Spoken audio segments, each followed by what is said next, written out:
এইটো 20 মুay thai world championship আছিলে আৰু এইটো থাইলেণ্ড বেংককত হৈছিলে আৰু ভাল লাগিল আৰু তাতে বহুত 32খন কান্ট্ৰিয়ে মানে তাত আহিছিলে খেলিবৰ কাৰণে বহুত ভাল এক্সপেৰিয়েন্স আছিলে মোৰ ভাগৰ অপোনেণ্ট আছিলে উজবেকিস্তানৰ আৰু তাই বহুত ষ্ট্ৰং আছিলে আৰু হেতু কাৰণে মই সিলভাৰ মানে ৰখিবলগীয়া হ'ল আৰু তাই ভাগৰ মানে যেটো ষ্ট্ৰং পইণ্ট আছিলে মই হেতু ভালকে ধৰিব পৰা নাছিলো যেহেতু মোৰ এটো ফাৰ্স্ট ইন্টাৰনেশনাল গেম আছিলে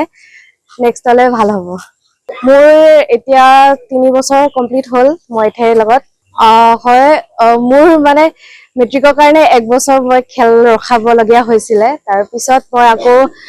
খেলত যোগদান দিলো আৰু বিশেষকে মোৰ 5 মাহ যোৱা প্ৰশিক্ষণ হৈ আছিলে আৰু 2 টাইমে ট্ৰেইনিং হৈ আছিলে মৰ্নিং ইভিনিং আৰু ফাইট কেম্প তেনেকা ধৰণৰ মানে প্ৰশিক্ষণ হৈ আছিলে আৰু মই ইয়াৰ ট্ৰেইনিং গুৱাহাটীত কৰি আছিলো আসলে পুনৰবাৰ প্ৰতিফলিত হ'ল যে ধনশ্ৰী আসলতে ভাৰতৰ প্ৰেক্ষাপটত বা অসমৰ প্ৰেক্ষাপটত আসলতে ক্ৰীড়াৰ বাদ বুলি যি কথাষাৰ আসলতে পুনৰবাৰ প্ৰতিফলিত হৈছে আমি গৌৰৱান্বিত হৈছো যে যিটো সময়ত আসলতে লাভলীনা নিখামণি নয়নমণিৰ দৰে আসলতে প্ৰতিভাৱান খেলুৱৈ বিশ্বৰ প্ৰেক্ষাপটত অসমখনক জিলিকাই তুলিবলৈ সক্ষম হৈছিল ধনশ্ৰী মহকুমাটো জিলিকাই তুলিবলৈ সক্ষম হৈছিল আৰু পুনৰবাৰ আসলতে লোপামুদ্ৰা বৰাই ৱৰ্ল্ড মুay thai চেম্পিয়নশ্বিপৰ 18 বছৰ অনুৰ্ধ থাইলেণ্ডত হোৱা 9 মাৰ্চৰ পৰা অনুষ্ঠিত হোৱা খেলখনত আসলতে ৰূপৰ পদক আজৰি আনিবলৈ সক্ষম হৈছে আমি ধনশ্ৰী মহকুমা ছাত্ৰ সন্থাৰ তৰফৰ পৰা ৰূপামুদ্ৰালৈ অভিনন্দন জ্ঞাপন কৰিছো পুনৰবাৰ আসলতে ধনশ্ৰী মহকুমাটোক আসলতে বিশ্বৰ প্ৰেক্ষাপটত আসলতে জিলিকাই তুলিলে তেওঁ আমি ধনশ্ৰী মহকুমা ছাত্ৰ সন্থাৰ পৰা শুভেচ্ছা জ্ঞাপন কৰিছো তেওঁ এই যাত্ৰা অব্যাহত থাকক অপ্ৰতিৰোধ হওক আসলে বিগত যেনেদৰে আসলতে খেল প্ৰদৰ্শন কৰি আহিলে আসলে পুনৰবাৰ আসলে কেৱল ৰূপৰ পদকতে থমকি নৰে আসলতে গ'ল কঢ়িয়াই আনিবলৈ সক্ষম হওক আসলে আন্তঃৰাষ্ট্ৰীয় বিশ্বৰ প্ৰেক্ষাপটত আসলে পুনৰবাৰ আসলে এই ধনশ্ৰী মহকুমাটো জিলিকাই তুলিবলৈ আসলে আমি আশা প্ৰকাশ কৰিছো তেওঁ আৰু অনাগত দিনবোৰৰ বাবে শুভেচ্ছা জ্ঞাপন কৰিছো অনুভৱটো মানে কি ক'ম আৰু ক'বলৈ মানে এটা বুজাব নোৱাৰা এক অনুভৱ বহুতে মই সুখী হৈছো যে তাইক লৈ যিখিনি কল্পনা কৰিছিলো তাই প্ৰথম পৰ্যায় এইটো প্ৰথম পৰ্যায় হয় তাই তাত প্ৰথম পৰ্যায়ত গৈ তাই ইমানখিনি কষ্টৰ মূৰত মানে যেনে চিলভাৰ মেডেল বুটলিবলৈ তাই সক্ষম হৈছে তাক লৈ সুখী আৰু ভাবিছো আৰু সকলোৰে পৰা আশীৰ্বাদো বিচাৰিছো যাতে এতিয়া তাইক যি ধৰণে এতিয়া বৰ্তমান আমাৰ বৰপথাৰবাসী ৰাইজে তাইক যেনে সহায় সহযোগিতা আগবঢ়াইছে তাইক ঠিক তেনেদৰে তাইক যেন ভৱিষ্যতলৈ সকলোৰে আশীৰ্বাদ দিয়ে আগবাঢ়ি যাবলৈ ছোৱালীয়ে তাই প্ৰথম পদক্ষেপ আছে তাই সকলোৱে যদি এনেকে মৰম পায় আশীৰ্বাদ পায় তেতিয়া তাই নিশ্চয়তে আৰু আগবাঢ়ি যাবলৈ তাই সক্ষম হ'ব এইটো 20 মুay thai ৱৰ্ল্ড চেম্পিয়নশ্বিপ আছিলে আৰু এইটো থাইলেণ্ড বেংককত হৈছিলে আৰু ভাল লাগিল আৰু তাতে বহুত 32খন কান্ট্ৰিয়ে মানে তাত আহিছিলে খেলিবৰ কাৰণে বহুত ভাল এক্সপেৰিয়েন্স আছিলে মোৰ ভাগৰ অপোনেণ্ট আছিলে উজবেকিস্তানৰ আৰু তাই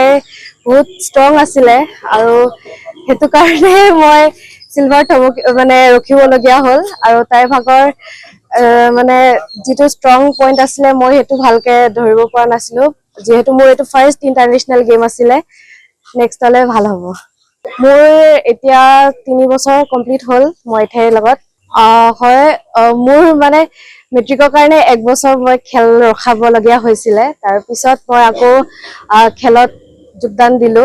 আৰু বিশেষকে মোৰ 5 মাহ যোৱা প্ৰশিক্ষণ হৈ আছিলে আৰু 2 টাইমে ট্ৰেইনিং হৈ আছিলে মৰ্নিং ইভিনিং আৰু ফাইট কেম্প তেনেকা ধৰণৰ মানে প্ৰশিক্ষণ হৈ আছিলে আৰু মই ইয়াৰ ট্ৰেইনিং গুৱাহাটীত কৰি আছিলো আসলে পুনৰবাৰ প্ৰতিফলিত হ'ল যে ধনশ্ৰী আসলতে ভাৰতৰ প্ৰেক্ষাপটত বা অসমৰ প্ৰেক্ষাপটত আসলতে ক্ৰীড়াৰ বাদ বুলি যি কথাষাৰ আসলতে পুনৰবাৰ প্ৰতিফলিত হৈছে আমি গৌৰৱান্বিত হৈছো যে যিটো সময়ত আসলতে লাভলীনা নিখামণি নয়নমণিৰ দৰে আসলতে প্ৰতিভাৱান খেলুৱৈ বিশ্বৰ প্ৰেক্ষাপটত অসমখনক জিলিকাই তুলিবলৈ সক্ষম হৈছিল ধনশ্ৰী মহকুমাটো জিলিকাই তুলিবলৈ সক্ষম হৈছিল আৰু পুনৰবাৰ আসলতে লোপামুদ্ৰা বৰাই ৱৰ্ল্ড মুay thai চেম্পিয়নশ্বিপৰ 18 বছৰ অনুৰ্ধ থাইলেণ্ডত হোৱা 9 মাৰ্চৰ পৰা অনুষ্ঠিত হোৱা খেলখনত আসলতে ৰূপৰ পদক আজৰি আনিবলৈ সক্ষম হৈছে আমি ধনশ্ৰী মহকুমা ছাত্ৰ সন্থাৰ তৰফৰ পৰা ৰূপামুদ্ৰালৈ অভিনন্দন জ্ঞাপন কৰিছো পুনৰবাৰ আসলতে ধনশ্ৰী মহকুমাটোক আসলে বিশ্বৰ প্ৰেক্ষাপটত আসলে জিলিকাই তুলিলে তেওঁ আমি ধনশ্ৰী মহকুমা ছাত্ৰ সন্থাৰ পৰা শুভেচ্ছা জ্ঞাপন কৰিছো তেওঁ এই যাত্ৰা অব্যাহত থাকক অপ্ৰতিৰোধ হওক আচলতে বিগত যেনেদৰে আচলতে খেল প্ৰদৰ্শন কৰি আহিলে আচলতে পুনৰবাৰ আচলতে কেৱল ৰূপৰ পদকতে থমকি নৰৈ আচলতে গ'ল কঢ়িয়াই আনিবলৈ সক্ষম হওক আচলতে আন্তঃৰাষ্ট্ৰীয়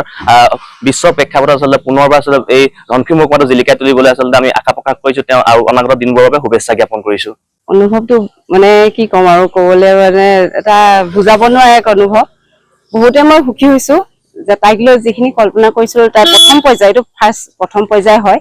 তাই তাত প্ৰথম পৰ্যায়ত গৈ তাই ইমানখিনি কষ্টৰ মূৰত মানে যেনে চিলভাৰ মেডেল বুটলিবলৈ তাই সক্ষম হৈছে তাক লৈ সুখী আৰু ভাবিছো যে আৰু সকলোৰে পৰা আশীৰ্বাদো বিচাৰিছো যাতে এতিয়া তাইক যি ধৰণে এতিয়া বৰ্তমান আমাৰ বৰপথাৰবাসী ৰাইজে তাইক যেনে সহায় সহযোগিতাই আগবঢ়াইছে তাইক ঠিক তেনেদৰে তাইক যেন ভৱিষ্যতলৈ সকলোৰে আশীৰ্বাদ দিয়ে আগবাঢ়ি যাবলৈ ছোৱালী তাই প্ৰথম পদক্ষেপ আছে তাই সকলোৱে যদি এনেকৈ মৰম পায় আশীৰ্বাদ পায় তেতিয়া তাই নিশ্চয়তে আৰু আগবাঢ়ি যাবলৈ তাই সক্ষম হ'ব যিকোনো খবৰৰ বাবে যোগাযোগ কৰক 7099017330 লগতে 7099017110 নম্বৰত